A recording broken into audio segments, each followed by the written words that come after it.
એક જ આશા છે અમારા ગામજનો એલમપુર ગામજનોની કે આપ શ્રી કલેક્ટર સાહેબને એટલી વિનંતી, બે હાથ જોડીને વિનંતી કરે છે કે આ પવનચક્કીની તાનાશાહીથી અમારા મૂંગા જાનવરનું ગૌશરણ ને અહીંયા જે તળાવમાં માલઢોર પાણી પીવા આવે છે એ આપ શ્રી કલેક્ટરને અમે વિનંતી કરીએ છીએ કે જેમ બને એમ જલ્દી આ બધું અટકાવવામાં આવે ને અમારું ગૌશરણ ને અમારા 20 પોલ આ જે તળાવમાં 20 પોલ નાખેલા છે એ કાઢવામાં આવે એવી અમારી નમ્ર વિનંતી છે।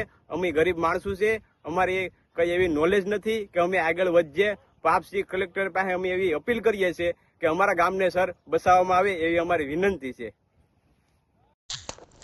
નમસ્કાર દર્શક મિત્રો, આપ જોઈ રહ્યા છો ઉજાગર ન્યૂઝ। તો જોઈએ આજના મહત્વના સમાચાર ઉનાથી। ઉના તાલુકામાં પવનચક્કીના માલિકો તથા કોન્ટ્રાક્ટરોની તાનાશાહી। પવનચક્કીના માલિકો તથા કોન્ટ્રાક્ટરો દ્વારા ગેરકાયદેસર રીતે ગૌચર જમીન તથા તળાવના પાળા તોડી વીજપોલ ઊભા કરવામાં આવ્યા। અનેક રજૂઆતો બાદ પણ ગેરકાયદેસર કામગીરી ચાલુ। ઉનાના એલમપર ગામે પવનચક્કીના માલિકો તથા કોન્ટ્રાક્ટરો દ્વારા મનફાવે તેવી જગ્યાએ વીજપોલ ઊભા કરી દેવામાં આવતા ગામ લોકોનો વિરોધ। એલમપર ગામે ગૌચરની જમીનો પર તેમજ પાણીના તળાવમાં વીજપોલ ઊભા કરી દેવાયા। ગામ લોકો દ્વારા ઉચ્ચ અધિકારીઓને રજૂઆત કરવામાં આવી છે, પરંતુ અધિકારીઓ દ્વારા કોઈ જાતની કાર્યવાહી કરવામાં આવી નથી। જાણે આ પવનચક્કીના માલિકો તથા કોન્ટ્રાક્ટરો દ્વારા તેમને પૈસાની પથારીમાં સોવડાવ્યા હોય તેવી રીતે અધિકારીઓને બધી જ ખબર હોવા છતાં આખાડા કાન કરી રહ્યા છે। શા માટે? ગામ લોકો દ્વારા અનેકવાર લેખિત તથા મૌખિક રજૂઆતો કરવામાં આવી છે, પરંતુ અધિકારીઓ દ્વારા આ લોકોની મનમાની રોકી શકાતી નથી।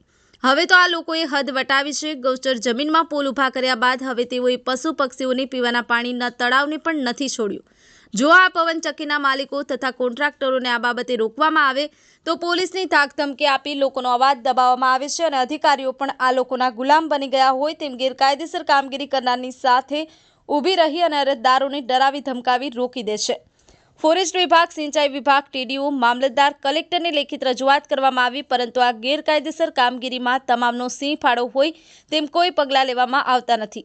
હવે જોવું એ રહ્યું કે અધિકારીઓ આ ગામ લોકોની રજૂઆતો પછી હવે આ માફિયાઓ વિરુદ્ધ કાર્યવાહી કરશે કે પછી મન ફાવે તેમ ગેરકાયદેસર વીજપોલ ઊભા કરવામાં સાથ આપશે। બ્યુરો રિપોર્ટ, ઉજાગર ન્યૂઝ, ઉના। આપનું નામ? જયંતિભાઈ પાંચાભાઈ બાંભણિયા, ગામ એલમપુર। આપને શું રજૂઆત છે? અમારી રજૂઆત એવી છે કે જે આ અમારા ગામનું તળાવ છે એમાં 20 પોલ નાખવામાં આવે છે આ પવનચક્કી તરફથી, બરાબર। અમારા માલઢોર, ગાય, ભેંસ, બકરી, રોજડા, બધું પક્ષી, બધું માણા નાવા આવે છે, બાયો કપડા ધોવા આવે છે બધું, ને 20 પોલ તળાવની વસેવેસ નાખવામાં આવે છે, બરાબર। તો એ કાલ સવારે કઈ પણ શોર્ટ સર્કિટ થયું તો આખું તળાવ શોર્ટ સર્કિટ થાય, બરાબર।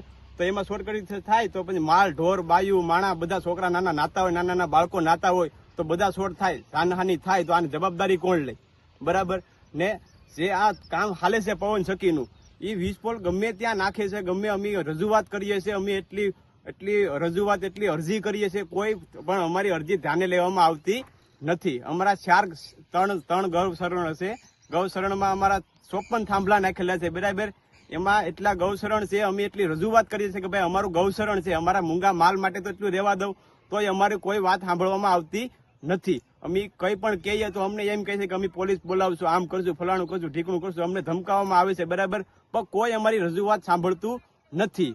અમે ઓલરેડી જ્યાં અમારે ફેક્સ કર્યો તો ના ફેક્સ કર્યો, અમે અરજી કરી, અમે બધું અમારી રીતે જે કાયદેસર કાર્યવાહી જે કરવાની હતી અમે કાગળ ઉપર કાયદેસર કાર્યવાહી અમને કરી દીધી છે, તોય અમારી ગામનું કોઈ ધ્યાને લેવામાં આવતું નથી ને અમે બધામાં જ રજૂઆત કરી દીધી છે, તોય કોઈ ધ્યાન દેતું નથી ને એટલું અમે ના પાડવા જઈએ છીએ। આ તળાવની પાળીઓ તોડી નાખી છે, બરાબર।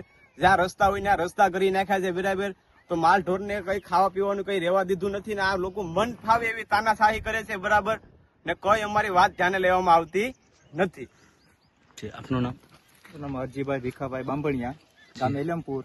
આ લોકો 20 પોલ વાળા જે તે તળાવમાં અમારા તળાવની અંદર નાખેલ છે, તો આખો ગામના લોકોનો તમામ પાણીનો આરો અહીંયા છે। બાયુને કપડા બપડા ધોવાનો આતે, પશુ પંખી, જાનવર, સાવજ, દીપડા, હરેક પ્રાણીને પાણી પીવાનું છે। તો આ લોખંડના થાંભલા છે, તો તેનાથી શોર્ટ થઈ શકે કે ન થઈ શકે? આ લોકોને વારંવાર રજૂઆત કરી છે, છતાં અહીંયા તળાવની વચમાં લોકોનો વિચાર વિના કે ભાઈ એ લોકો તળાવની અંદર પોલ ઊભા કરી દીધા છે। અમે એટલી રજૂઆત કરીએ, જંગલ ખાતાવાળાને, ઇરિગેશન વાળાને, તમામને રજૂઆત કરી છે, તો કોઈ ધ્યાને દોરવામાં આવતું નથી, કોઈ અધિકારી કોઈ આવતા નથી।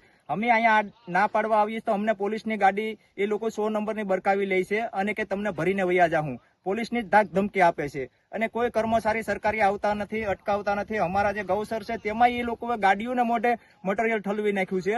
એમાંથી એ લોકો લોડિંગ વાળા વાહનો આંકે છે અને અમુક રસ્તા જીસીબી ઇટાસી એનાથી ગોડી નાખ્યા છે. ગૌસર માલ મૂંગા પ્રાણી શરીર કહ્યું છે એમાં એને ગોડી નાખ્યું છે ને એમાં એને 4-5 ગૌસરની જગ્યા છે તેમાં લાગત 50 થી 55 પોલ ઉભા કરી દીધેલ છે, 20 પોલ. તો તેનું કોઈ રજૂઆત અમારી સાંભળતું જ નથી આવા મોટા કંપનીના માથાને લીધે.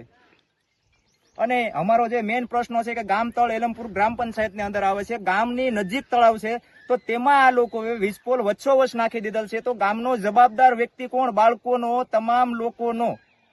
કોઈ કર્મચારી અત્યાર સુધી અહીંયા કોઈ નિવેદન લેવા નથી આવ્યું, કોઈ આવતા પણ નથી અને કોઈ ધ્યાને દોરતા નથી. ને આ લોકો એનું મન પડે તેવું તળાવની વચ્ચોવચ. તમારું કેવું એવું છે કે અધિકારીઓ તમને ધમકાવે છે ઉલટાના? પોલીસ ખાતું સીધું આવે છે કહેવા જાય તો. કોઈ અમે રજૂઆત ઘણી કરી છે પણ કોઈ કાગળું અમારા ક્યાં જાય એનો કોઈ અતો પતો જ નથી. અમે રાત દિવસ દોડીએ છીએ, મહેનત કરીએ છીએ, અમે અરજીઓ પણ લખીએ છીએ, પણ અમારા કાગળું ક્યાં જાય છે તેનું જ કોઈ ધ્યાન દોરવામાં નથી આવતું. અને એ તે પણ અમે આ લોકોને અહીંયા કોઈ પણ સંજોગોમાં નાખવા નથી દેવાના. અમે ગામ બેઠશે તો ઠીક છે, નહીતર અમે જવાબદાર લોકો છે તે બેઠી જાઉં, નહીતર અમે આમ નાગરિક છે, અમે એને કોઈ પણ સંજોગોમાં બેઠી જશું. જો નહીં બેઠે તો અમે ગાંધી સિંધિયા માર્ગે આંદોલન પણ કરશું વ્યવસ્થિત રીતે, કોઈ જાનહાનિ ન પૂગે ને અમારું જે કંઈ સાથે એનો જવાબદાર સરકાર છે. કોઈ પણ તળાવની અંદર જો જાનહાનિ થશે તો આ કોઈ પણ મોટી કંપની નાખે એનો જિમ્મેદાર એ લોકો છે. અમે તો ફક્ત એક આમ નાગરિક તરીકે રજૂઆત કરીએ છીએ.